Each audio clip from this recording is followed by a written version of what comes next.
103,4 FM Radio Musik Asli Indonesia. Oke TV Mania, ketemu lagi bareng Antoni di acara Inspirasi dan Mandiri. Dan tema kita siang hari ini adalah osteoporosis alias pengeroposan tulang ya.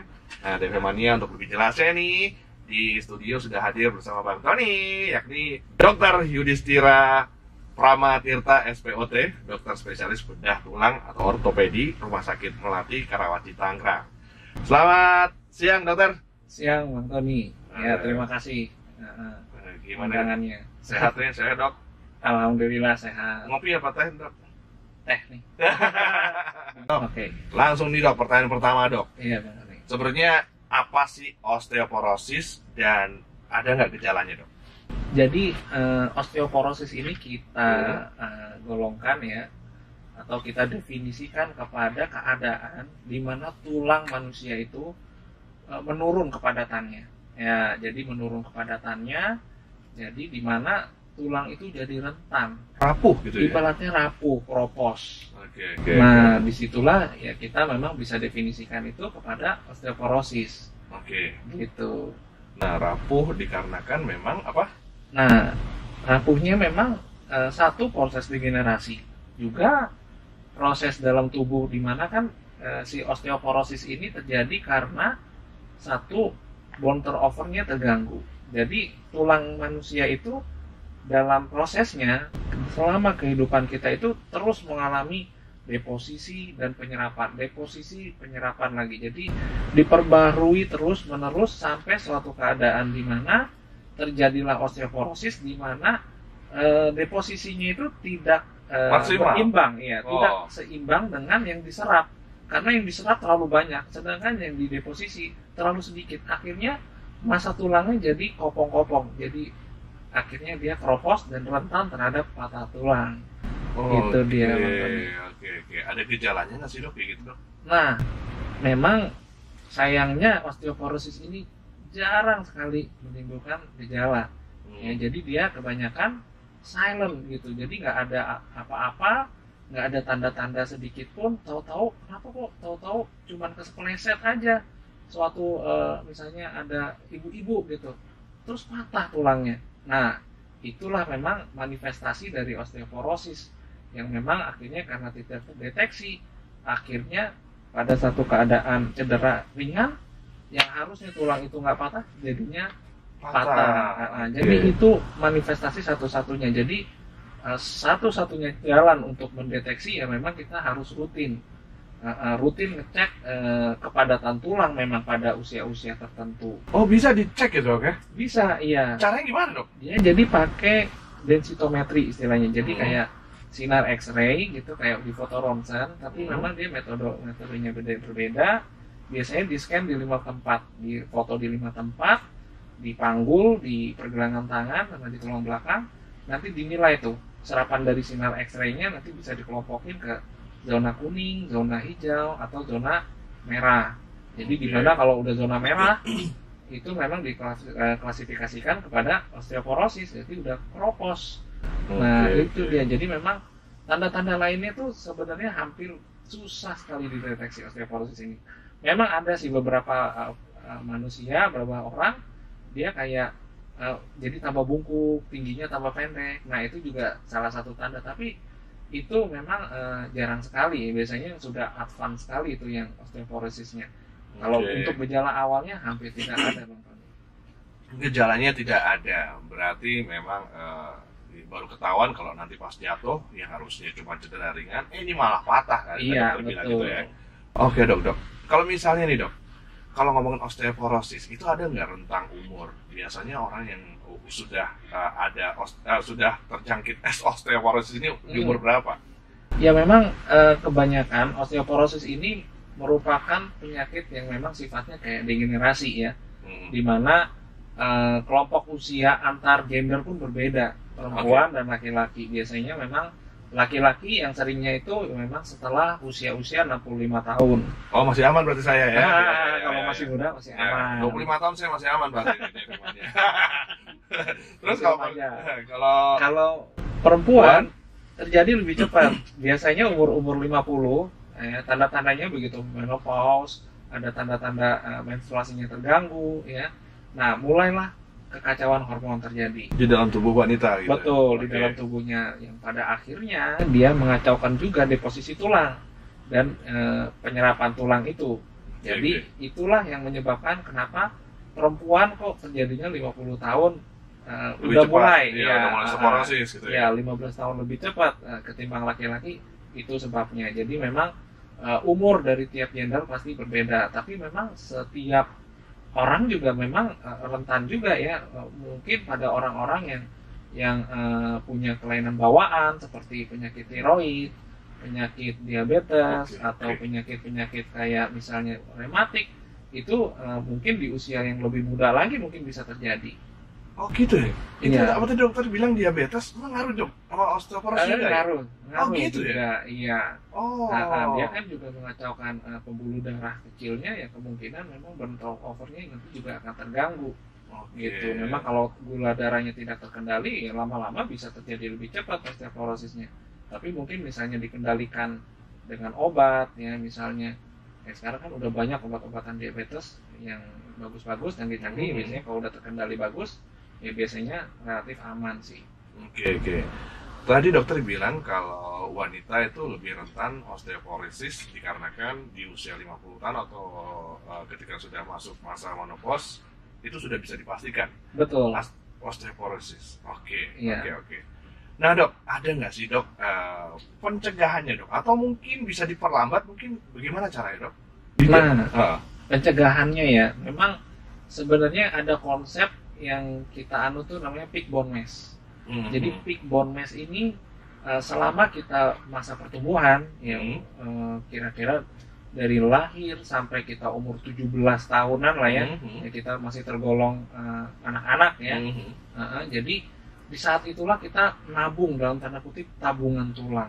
Nah, jadi sebenarnya bukan konsep pencegah, tapi memang lebih ke arah kita harus punya loh tabungan untuk masa tua nanti, tabungan tulangnya, tabungan kepadatan tulang. Karena begitu kita udah masuk ke 65 misalnya laki-laki, dia kan pasti akan menurun. Tapi kalau peak bone mass kita bagus, ya, jadi waktu kita mudanya, jadi itu akan penurunan itu nggak terlalu dramatis, sehingga osteoporosisnya mungkin nggak terjadi gitu. Itu.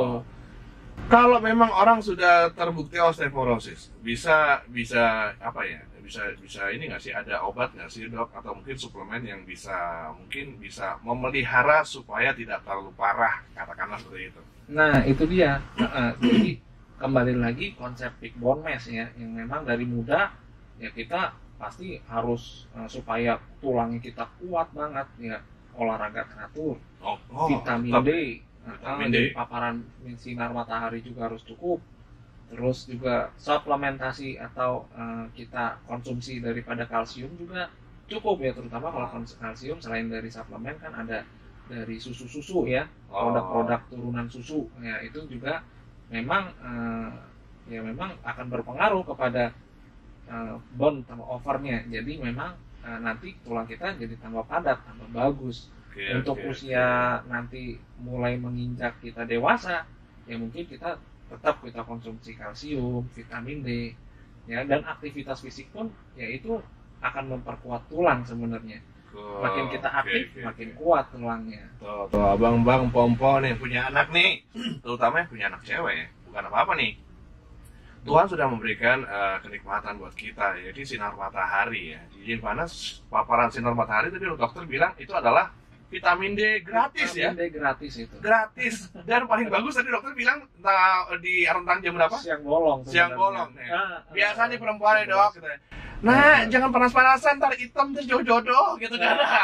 Padahal tuh kejemur tuh mantep banget ya memang dia. Iya, bagus itu, gratis vitamin D. Iya, terus yang nggak doyan minum susu, coba minum susu dipaksa mulai sekarang ya dok ya. Betul. Pada orang-orang kita juga ya, termasuk saya mungkin juga ya, malas banget minum susu. Nah, iya. Tapi bisa diakalin, misalnya kita ya udah nggak doyan minum susu, kita beli aja suplemen kalsium, vitamin D gitu, kalsium, vitamin D gitu ya. kalsium. Terus kalau vitamin D kita malas, aduh siang-siang saya nggak mau hitam, ini udah perawatan, ini masa jadi hitam lagi kulitnya, udah kita beli aja vitamin D. Oh ada ya, vitamin kalsium Hmm. sama vitamin D itu ada, beda terpisah dok? Beda terpisah. Oh. Kadang kalau kita yang memang terintegrasi vitamin D sama kalsiumnya itu kadarnya mungkin vitamin D-nya agak kurang karena kita butuh paling nggak 1000 lah. Oke, International unit biasanya itu dijual tersendiri lagi tuh vitamin D. Ya. Kita minum dua kalsiumnya minum, vitamin D-nya juga minum. Oke. Jadi kalau Bang Tony bisa gambarin nih sama DV Mania, osteoporosis tuh ibarat kata kayak tahu kan batu bata DV Mania. Kalau batu bata yang jelek prosesnya itu diremek kayak udah ambiar gitu kan.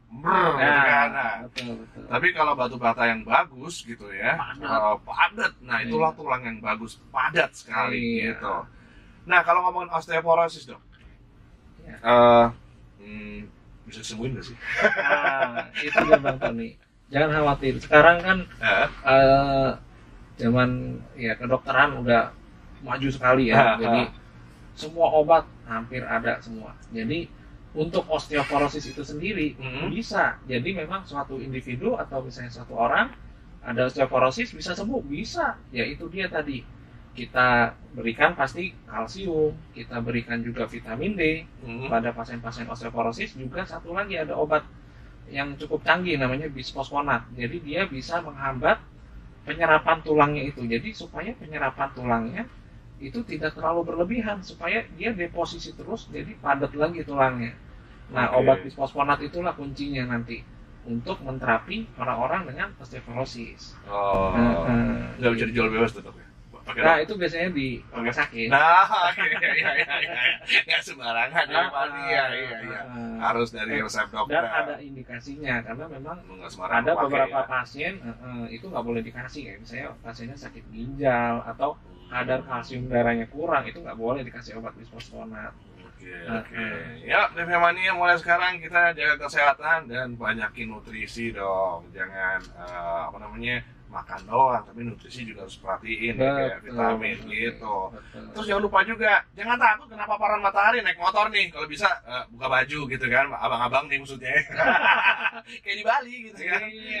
Iya, biar kena paparan matahari. Kena matahari. Datang ke kantor udah bawa matahari. Terus ada Bang Batik Madrim nih, nanya, Dokter Yudi, saya mau nanya, sekarang kan lagi viral tuh pijat kertek-kertek gitu dong, Ini dia. yang bisa bunyi tuh badannya gitu kan, kertek-kertek gitu. Nah, kadang-kadang main tarik-tarik aja nih, pertinyiin sih, apakah itu nanti ke depannya kayak mungkin lah jangka panjang ada efek serius nggak buat tulang dok? Terima kasih dok. Ini yang kita ngomongin tadi Bang Tony. Jadi memang kalau kertek-kertek ini mungkin bisa kita klasifikasikan kepada praktek siropraktik. Yang namanya siropraktik ya. Siropraktik. Jadi memang dia seperti meregangkan sendi-sendi yang ditengarai. Dengan meregangnya sendi dia katanya sendinya jadi lebih lega, lebih nyaman, lebih enak, nyerinya hilang. Nah, kalau saya di bidang ortopedi sendiri ya saya netral aja. Jadi memang nggak ya kalau menganjurkan juga enggak, tapi melarang juga enggak. Tapi memang harus berhati-hati. Memang baiknya mungkin chiropraktik ini harus orang-orang yang benar-benar profesional dan ahli di bidangnya karena sertifikasi, tersertifikasi, qualified and certified. Jadi memang dan kompeten tentunya. Jadi siapa yang menilai ya memang itu untuk Indonesia sih sekarang belum ada, asosiasinya belum ada. Dari Departemen Kesehatan juga saya juga belum ada info bahwa udah ada sertifikasi untuk chiropraktik tersebut. Jadi memang yang harus hati-hati terutama di bagian-bagian tulang belakang itu kan seringnya leher gitu. Terus punggung, pinggang itu semua tulang belakang itu berfungsi sebagai selubungnya si saraf. Jadi memang harus hati-hati di sana. Saraf tuh istilahnya ibarat kata kabel lah ya. Iya. Kabelnya putus. Nah, terus ya amit-amit ya. Mau dibilang jalik jangan sampai. Tapi ya memang itu tadi mudah-mudahan kalau dilakukan mungkin dengan yang orang certified, qualified dan juga kompeten ya insya Allah mudah-mudahan mungkin aman ya. Tapi ya saya netral aja tergantung memang kasusnya. Tapi ngomongin kertek-kertek nih dok, dari saya kecil ya begini nih kalau orang Jawa bilang kalau badan pegal terus nggak dikertekin kayak nggak marem gitu. Padahal kadang-kadang ada orang ngertekin sendiri nih kayak gini, aduh kertek gitu. Bahkan di tukang cukur aja nih, dari kertek. saya biasanya udah. Oh jangan Pak. Oke dokter, nih terima kasih banget nih siang hari ini ngobrol-ngobrol sama Dokter Yudis. Dokter Yudis, Sama-sama Bang Tony. sebelum Terima kasih. terakhir kita akhiri bincang-bincang siang hari ini, Ya. ada pesan-pesan nggak dok? Seputar tulang dok, supaya kita nih sehat dok dari Ya. osteoporosis. Betul. Jadi pesan saya untuk osteoporosis ini kita harus aware ya. Jadi terutama untuk yang punya anak-anak ya harus ditabung dalam tanda kutip tabungan tulangnya dengan kalsium, vitamin D, aktivitas fisik yang olahraga yang cukup ya. Sedangkan untuk yang usia-usia yang sudah 50, 60 ya, maka jangan lupa tetap juga vitamin D, kalsium dan juga aktivitas fisik juga harus kita jaga semua. Jadi supaya apa? Kita terhindar dari osteoporosis. Ya, dan juga deteksi dini itu penting. Jadi bila mana kita masuk kriteria yang tadi yang di atas 50, di atas 65 atau punya penyakit-penyakit komorbid tertentu, maka kita baiknya memeriksakan diri untuk cek kepadatan tulang dengan BMD supaya terhindar dari patah tulangnya itu. Bocoran dikit dong dok. Ya. Kalau pengen tahu kita osteoporosis, tadi kan dokter bilang BMD ya. Iya. Kalau di rumah sakit Melati berapaan sih dok? Biasanya harganya sekitar kurang lebih kayak 800.000. 800.000 ada.